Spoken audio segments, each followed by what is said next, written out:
Dear Patriots, before the news starts, please subscribe to our patriotic channel by clicking the subscribe button. Give us a thumbs up to this video. Don't forget to leave your opinion below in the comments section. Share the news on Facebook and Twitter so you friends see it. Thank you. Donna Brazile shares who she believes really killed Seth Rich. It's huge. According to Julian Assange, Seth Rich was a WikiLeaks informant who had information against Hillary Clinton. He also died in a very mysterious way. Many have wondered if there is a connection between these two events, however most have brushed this off as a conspiracy. However, Donna Brazile has opened up the investigation once again. Although Seth Rich supposedly died in a botched street mugging, Donna Brazile writes that she felt some responsibility for his death. Donna Brazile, who once helped Hillary cheat during the DNC against Bernie Sanders. I felt some responsibility for Seth Rich's death. I didn't bring him into the DNC, but I helped keep him there working on voting rights. With all I knew now about the Russians hacking, I could not help but wonder if they had played some part in his unsolved murder, writes Brazile in her book Hacks. Besides that, racial tensions were high that summer and I worried that he was murdered for being white on the wrong side of town. My friend, Elaine expressed her doubts about that, and I heard her. The FBI said that they did not see any Russian fingerprints there, she wrote. Brazile discusses a conversation she had with Hillary. And don't forget the murder of Seth Rich, I told Hillary. Did she want to contribute to Seth's reward fund? We still hadn't found the person responsible for the tragic murder of this bright young DNC staffer. You're right, she said. We're going to get to that. But she really had to go. She had made the call and checked it off her list, and I accepted after we said our goodbyes that I might never hear from her again, explained Brazile.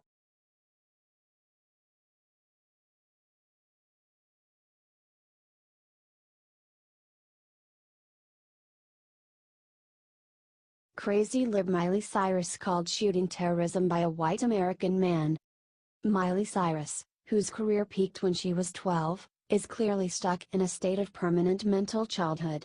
Cyrus, who lives in Southern California very far from her Tennessee roots, never fails to spout the latest trendy left-wing talking points whenever a major event happens.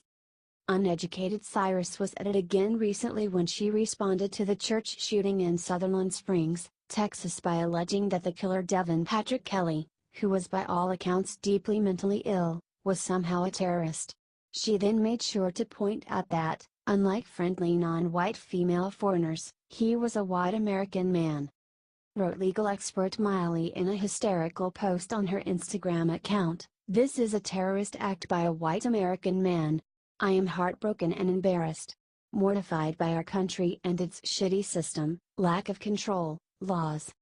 When President Donald Trump pointed out Kelly's long history of mental health issues, Cyrus flipped out again, writing, "I'd like to believe that every person who takes the life of another being is mentally ill. But I am sorry Donald Trump, this absolutely is a gun situation. I am aghast by the reaction of my latest post. It is completely amazing to me how defensive and in denial this country really is." Miley wasn't done embarrassing herself. After bringing up again how bitter she still is that Hillary lost, she rambled, "So since this tragedy has occurred, coming off the cusp of Vegas, another terroristic act by a white American male, don't start to be all innocent. Gender, race, and religion has and continues to matter for all the wrong reasons, and that's only the beginning of how backwards this country is. All of you are so focused on protecting yourself, you've completely forgotten that you're not the only one that has to live in this country or on this planet." She continued, "Aren't you exhausted? Because to be honest, I am fucking sick and tired of starting every day with tears and in mourning. Let's unite. Trump never needed to build a wall for us, we've done it ourselves. Do you think Miley needs to go on medication?"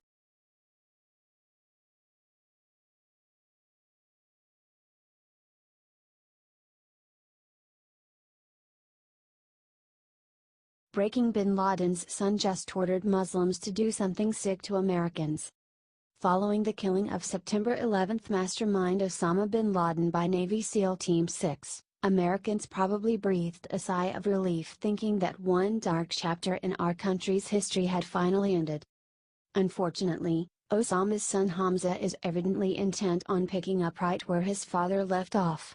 Spurred by his terrorist father's demise, the younger bin Laden recently put out a 25-minute video titled Osama the Fighter Against Invaders and Insider of Rebellion Against Tyrants through Al-Qaeda's media unit, in which he urged young Muslims to take action against Americans. Said Hamza, "I invite Muslims generally to take revenge from the Americans, the murderers of the Sheikh, Osama bin Laden, specifically from those who participated in this heinous crime," making reference to his father's killing. He went on, "Rise in rebellion against oppression and tyranny, revolt against the agents of the Americans, initiate armed uprisings to overthrow them and establish the Sharia." The young bin Laden, who is now in his 20s, added, "Rise in rebellion against the arrogant tyrants. The Imam, Osama, may Allah have mercy on him, departed this world encouraging and inciting you to continue the journey of the revolutions, urging members of Al-Qaeda to attack Americans and other Westerners using arms." Hamza ascribed that an iron is only blunted by an iron. Do you think that America needs to take action against Hamza?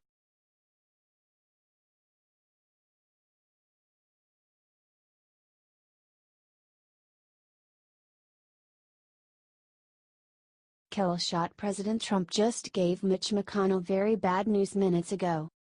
President Trump just hammered the do-nothing Congress. Republican Majority Leader Mitch McConnell attacked Trump this week and said that Trump had excessive expectations for Congress. Senator Mitch McConnell said, "I had excessive expectations, but I don't think so. After 7 years of hearing repeal and replace, why not done?" tweeted President Trump. The president was not through with Mitch McConnell, though. The president then tweeted out this Thursday that the U.S. Senate needs to get back to work. Trump is exposing these swamp monsters for the losers that they are. They don't know how to win. They don't know how to work. They need to be voted out of office. Share this if you are going to be voting for the removal of all the Rhinos in Congress next year. It's time to start getting rid of these losers. They are a drain on the nation, so let's drain them out of the swamp.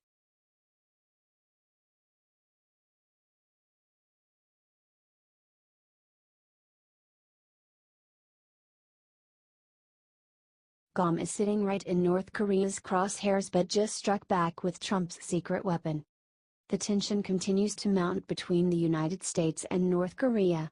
Just yesterday, the out-of-control regime threatened an attack on the United States territory of Guam. Hundreds of thousands of United States citizens and military men and women are living in Guam right now.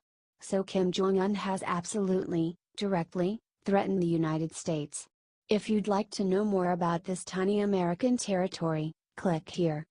The citizens of Guam don't get to vote for president, but they do elect their own governor, and that man's name is Eddie Calvo. And Governor Calvo has voiced his full support of President Trump's recent statements to North Korea. Here's what he said: "As far as I'm concerned, as an American citizen, I want a president that says that if any nation such as North Korea attacks Guam, attacks Honolulu, attacks the West Coast, that they will be met with hell and fury." Calvo said that he's confident in Guam's defense capabilities based on multiple briefings with the military. He said, "There is no panic. And I think it's important to be strong, but at the same time be calm. I've had enough briefings with the military. There's a multi-layered defense starting from Korea, Japan, as well as in the Western Pacific, as well as our assets here in Guam with the THAAD missile defense system, that American communities will be protected." Even though he didn't get to vote for Trump, it's pretty clear he backs him completely. If you do, too, please comment "I support Trump and Guam" and share, share, share. H.T. The Hill.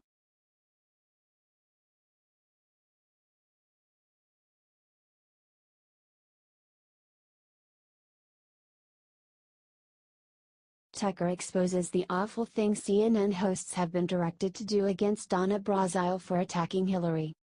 What does CNN do when one of their contributors, who fell in line fully, suddenly turns rogue?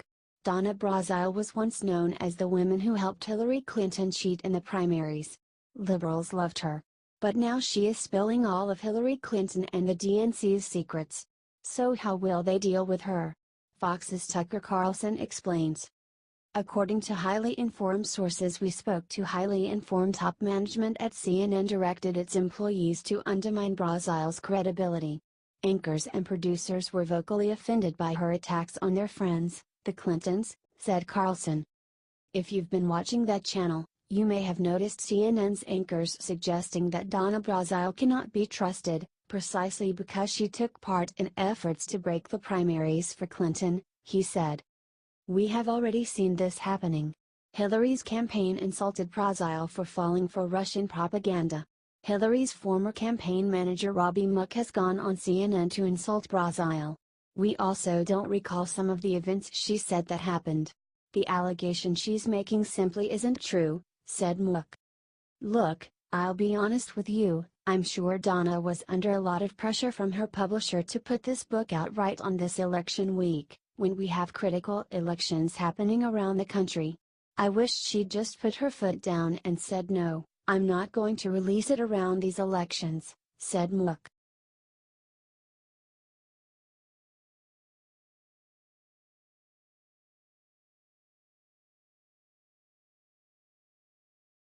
Seth Meyers compares President Trump to an ape. There's one big problem. Imagine how liberals would react if anyone never called Obama an ape. However, when it comes to President Trump, you can say anything and get away with it. President Trump visited with Japanese Prime Minister Shinzo Abe. After writing angry articles about the way Donald Trump threw fish food into a koi pond, they went on to mocking him for the matching hats he wore with Abe. Late-night talk show host Seth Meyers attacked President Trump while wearing a hat that said "Resign, Donald." Trump's trip got off to a rough start on Friday when he flew to Hawaii, which, of course, was the state where former President Obama was born. Trump's motorcade was greeted with protesters lining the streets, reminding him of his past as a birther, with signs like this one that read, "Aloha POTUS, welcome to Kenya. Solid burn." And the interesting thing about the word aloha is that it means both hello and go F yourself, said Meyers.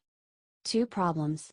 First, that's not what ahola means, and two, Hillary Clinton was the first birther, not President Trump. Abe is a smart man. He figured out the only way to communicate effectively with Donald Trump is via hat, said Meyers.